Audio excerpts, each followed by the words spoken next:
Assalamualaikum warahmatullahi wabarakatuh. Perkenalkan, nama saya Rahmat Revaldo Fabiansyah dengan NPM 241705-2021. Saya dari Prodi S1 Sistem Informasi. Jadi hari ini saya akan belajar mengenai evolusi dan kinerja komputer. Jadi ini tentang dasar-dasar dari perkembangan komputer saat ini.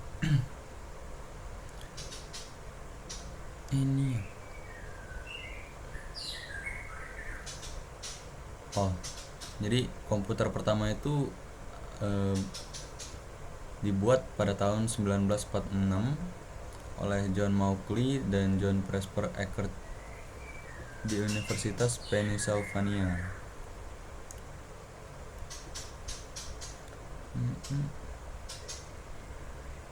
Komputer ini dibuat di bawah lembaga Army's Ballistic Research Laboratory atau BRL. Jadi badan yang bertanggung jawab pembuatan jarak dan tabel lintasan peluru kendali senjata baru.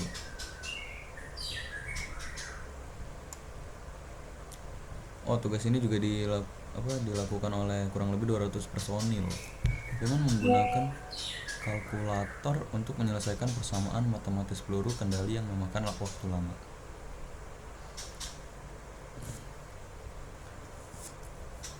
Komputer pertama ini beratnya 30 ton dengan volume 15.000 kaki persegi dan berisi lebih dari 18 ini 1800 atau 18.000 ya. Coba kita cek.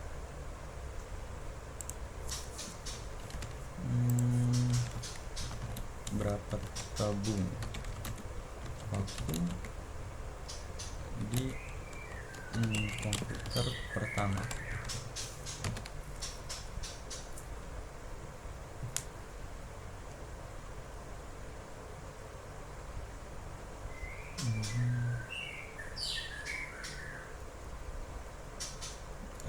Naik nih. Dia ada sekitar 18.000 ya. Jadi berisi lebih dari 18.000 tabung vakum dengan daya listrik yang diperlukan itu sekitar 140 kW. Kecepatan operasinya itu mencapai 5.000 operasi penambahan per detik. Kalau kita lihat di sini yang dari ChatGPT tuh, di sini nggak terlalu rinci ya. Komputer ini sangat besar, boros energi dan menghasilkan panas yang berlebihan. Terus cuman bisa ngelakuin operasi dasar seperti aritmatika. Jadi secara kinerja ini lambat dan tidak efisien. Terus secara kapasitas memorinya sangat kecil, menggunakan punch cards dan magnetic drum.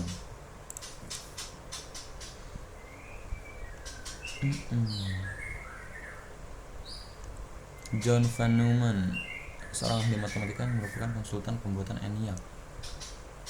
John Van Neumann ini yang mencoba memperbaiki kelemahan ENIAC dengan merancang komputer baru namanya EDVAC, Electronic Discrete Variable Computer. Yang EDVAC ini menggunakan konsep program tersimpan atau stored program concept.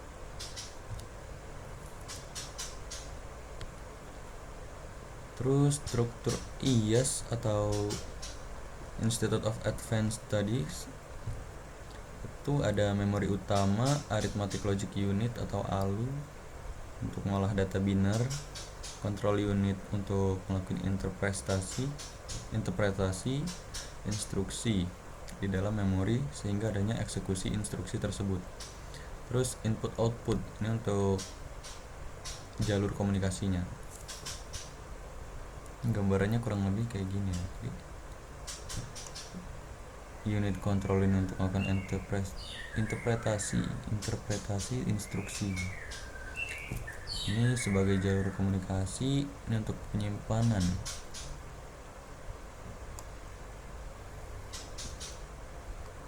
Memori IAS terdiri atas 1000 lokasi penyimpanan yang disebut word.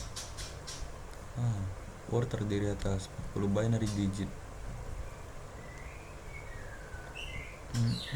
Ini format memorinya. Oke.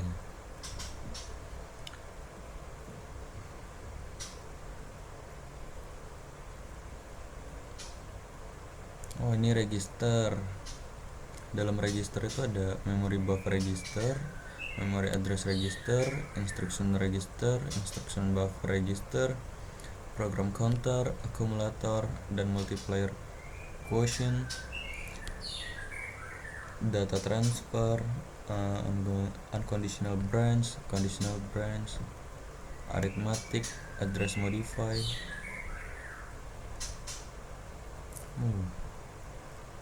Jadi gambarannya tuh kurang lebih gini ya. Ini sama kayak yang kemarin itu ada tentang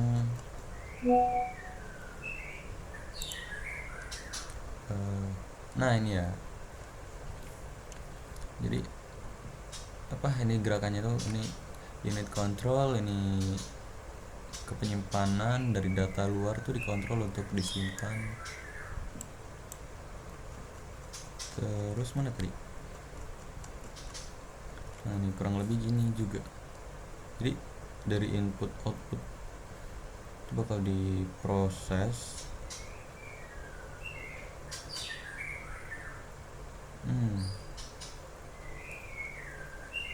Oke. Terus selanjutnya itu di generasi kedua ada komputer komersial. Jadi ini dibuat tuh pada tahun 1950. Di tahun ini tuh udah ada 2 perusahaan yang mendominasi pasar komputer, itu Sperry dan IBM. Tahun 1947 Eckert, ini yang tadi pembuat komputer pertama.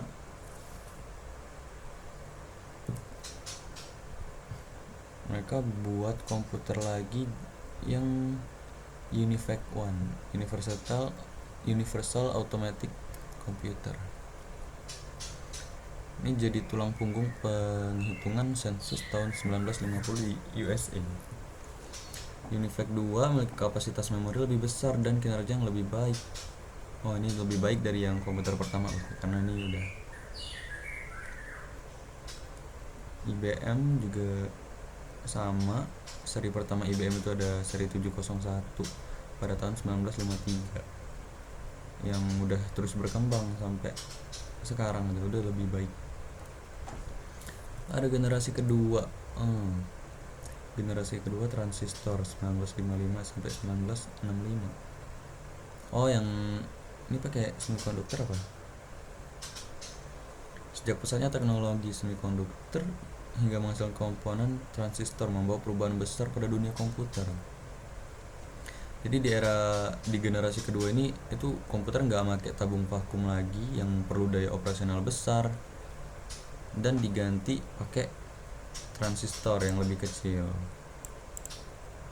Konsumsi daya listriknya juga lebih kecil dan hemat. Transistor ditemuin di Bell Labs pada tahun 1947 dan 1950. Telah meluncurkan revolusi elektronika modern.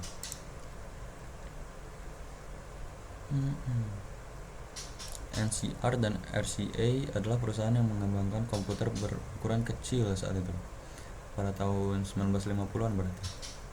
Kemudian diikuti IBM dengan seri 7000-an ya. Dengan transistor ini ngebuat hardware komputer makin cepat prosesnya. Generasi kedua ini juga terdapat perubahan perkembangan pada ALU yang makin kompleks. Lahirnya bahasa pemrograman dan tersedianya software sistem operasi. Ini nih kecepatan generasi komputer. Pada generasi pertama kan masih pakai tabung vakum. Itu operasinya cuma sampai 40.000 per detik. Terus yang tadi itu udah di generasi kedua pakai transistor, udah nyampe 200.000 per detik, 200.000 operasi. Terus ada generasi ketiga nih mungkin ya, 1 juta operasi per detik.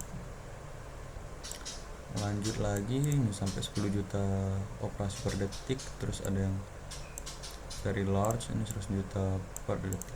Cuman yang sekarang itu udah jauh lebih unggul, itu sekitar 5,3 miliar operasi per detik. Terus ini salah satu seri IBM, itu IBM 7094 yang diluncurkan pada tahun 1962. Di IBM 7094 ini ada multiplexer untuk memultiplex data channel. Yang prosesnya itu lewat CPU ya.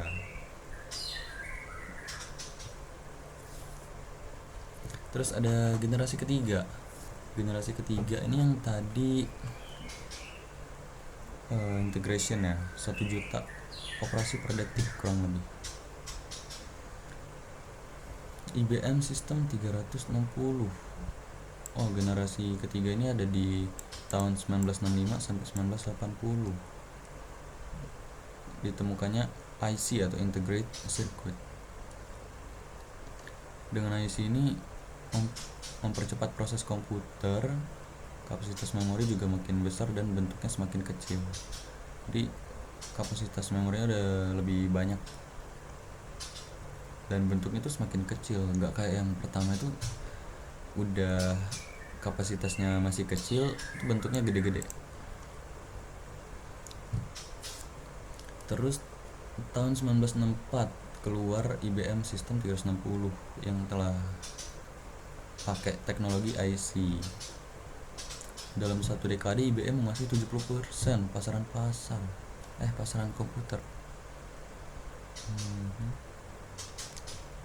Karakteristik komputer kelompok ini: set instruksi mirip atau identik, sistem operasi mirip atau identik, kecepatan yang meningkat, ukuran memori yang lebih besar, harga yang meningkat. Ini ada perbandingan karakteristik model.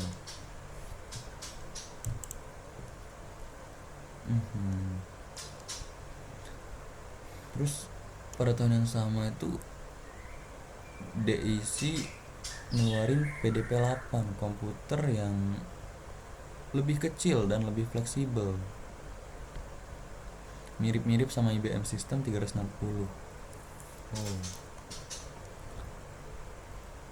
Jadi hadirnya PDP-8 ini ngebawa nama DIC sebagai perusahaan menyuplai komputer mini terbesar dan membawa DIC jadi pabrik terbesar setelah IBM.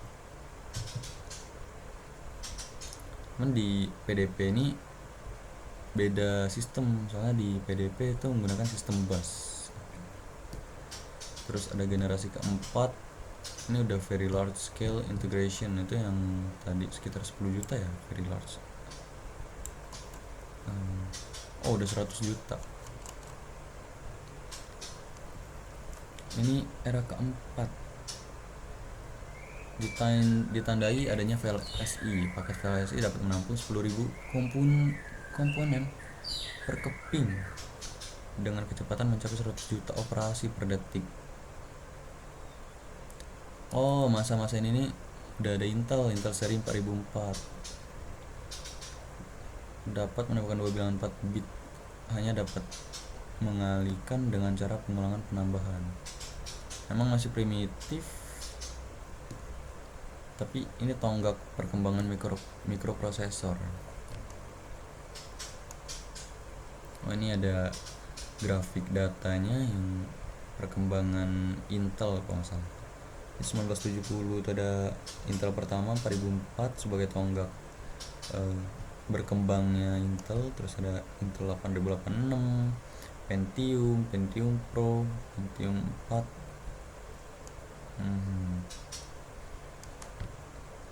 Ini ada tabel apa nih? Ini tabel ininya apa namanya? Intel perancangan kinerja sebuah sistem komputer merupakan hasil proses dari seluruh komponen. Kita lihat di generasi kelima. Oh, ini yang tadi generasi kelima. Ditandai dengan komputasi paralel, kuantum, juga kecerdasan AI. Kok AI itu baru-baru ini, walaupun gak baru-baru banget. Dari segi kinerja itu udah sangat cepat, serta kemampuan proses data yang besar secara real time. Memorinya berbasis cloud dan SSD, yang dimana tuh udah sangat cepat dan kapasitasnya tuh besar. Terus ada faktor-faktor yang mempengaruhi kinerja komputer. Yang pertama, kecepatan prosesor, jumlah core, memori, penyimpanan. Oh, dengan RAM yang lebih besar itu banyak data yang diakses dengan cepat, bisa lebih banyak. Kalau penyimpanan itu meningkatkan waktu baca tulis. Terus ada GPU atau kartu grafis, ini yang memunculkan ke layar monitor. Terus ada arsitektur prosesor. Evolusi komputer ini terus berkembang seiring waktu, di mana teknologi seperti kuantum, kecerdasan buatan, dan komputasi awan memainkan peran penting dalam meningkatkan kemampuan dan kinerja komputer di masa depan. Terus, ini aplikasi desktop yang dimiliki semua sistem komputer saat ini. Itu ada pengolahan citra, pengenalan voice atau pembicaraan, multimedia, video conference, transfer data. Terus peningkatan kinerja mikroprosesor ini terus berlanjut, tidak kenal henti, dengan berbagai teknik yang telah berkembang, itu branch prediction, data flow analysis, speculative execution. Terus ini ada grafik, perbandingan kecepatan mikroprosesor dan memori. Ini improvement udah sangat pesat banget ini. Dynamic RAM density.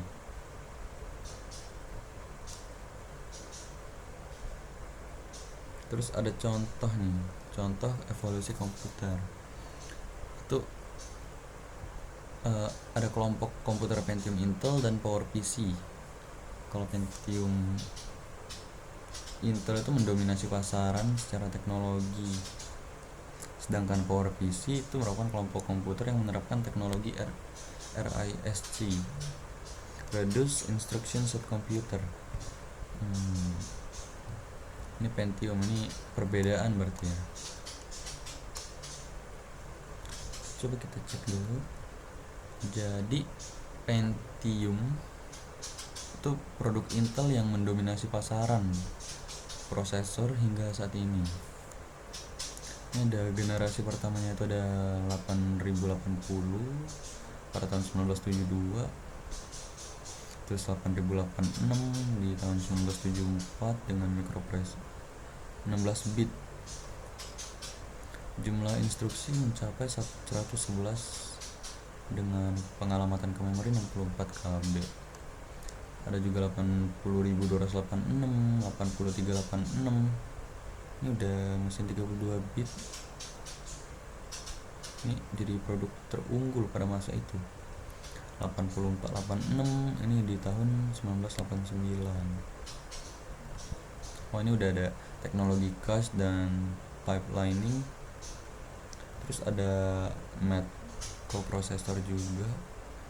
Terus di Pentium tahun 1993 itu udah super scalar, sehingga ini yang memungkinkan untuk eksekusi instruksi secara paralel. Terus Pentium Pro 1995, ini lebih canggih dari sistem cache, super scalar, sistem prediksi cabang. Pentium 2 1997. Ini udah bisa menangani kebutuhan multimedia. Dia ada pakai teknologi RISC. Pentium 3 Ini udah ada instruksi floating point untuk grafis 3D, terus Pentium 4.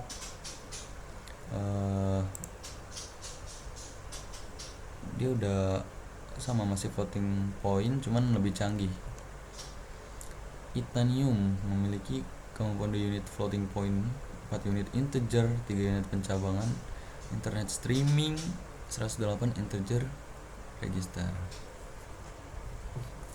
Terus yang PowerPC nih, yang PowerPC itu diawali pada tahun 1975 oleh IBM pada komputer murni seri 801. Terus 1990 ada generasi IBM RISC sistem 6000.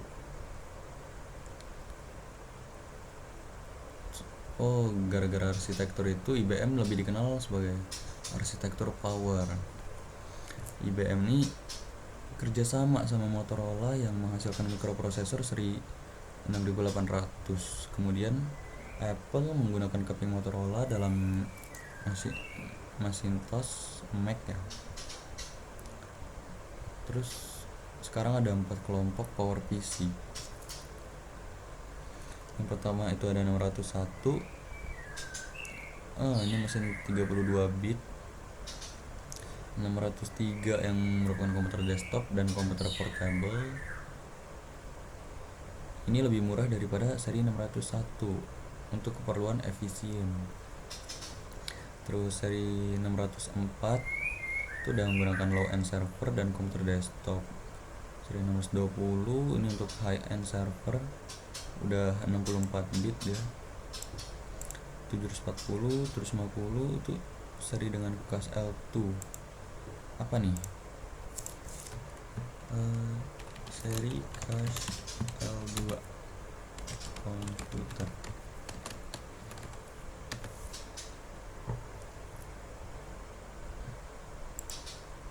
Seri kelas L2.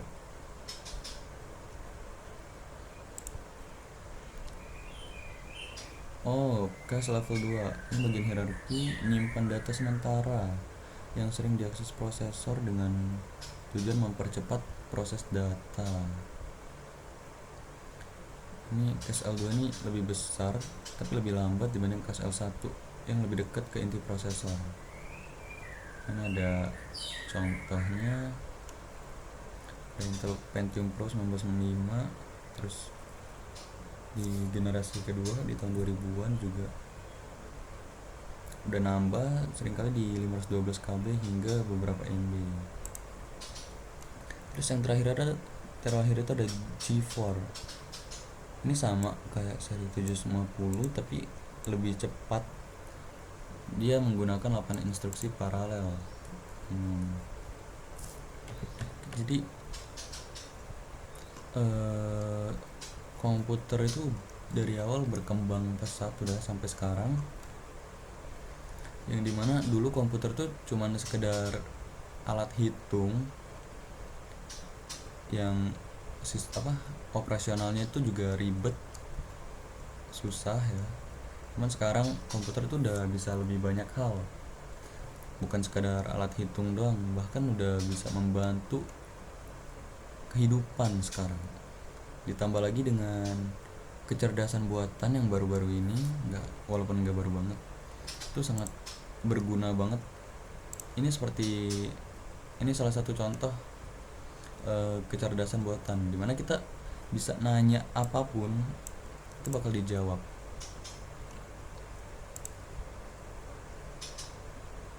Jadi evolusi ini udah terus berkembang lah, dan komputer tuh peran penting dalam berkembangnya teknologi. Ya mungkin hari ini belajarnya itu saja sih tentang evolusi dan kinerja komputer. Jika ada salah kata, salah pengucapan, saya mohon maaf. Terima kasih. Saya tutup. Wassalamualaikum warahmatullahi wabarakatuh.